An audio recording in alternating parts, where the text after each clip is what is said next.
Most people probably won't agree with what's on the website, but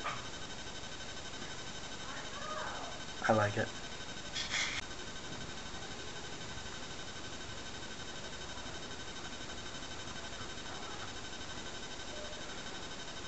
I hope I live to see the day when, as in the early days of our country, we won't have any public schools.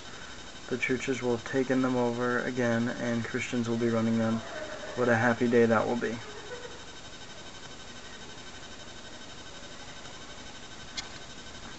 Right underneath that.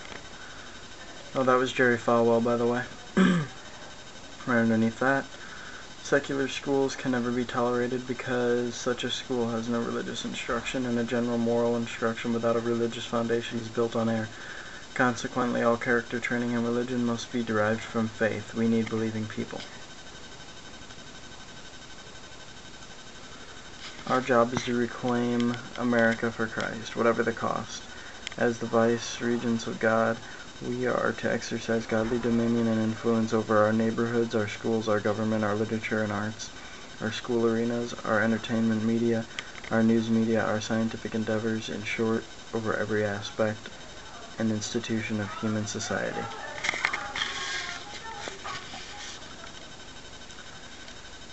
I would just like to say that those people are fucking crazy.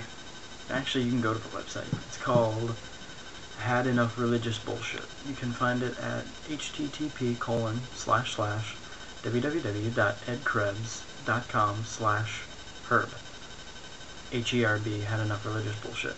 Basically, what they do on this whole website is tie in the Bush administration and how similar it is to many other dictatorships, namely Hitler's, that used religion and moral guidance to lead their people into doing things that were horrible.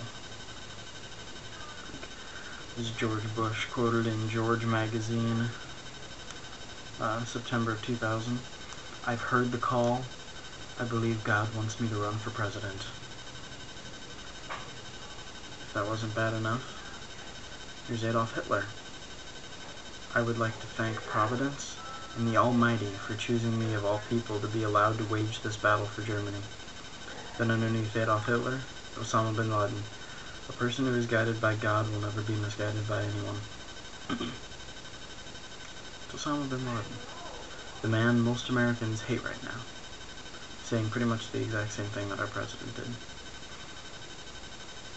So Bush and bin Laden are on the same page.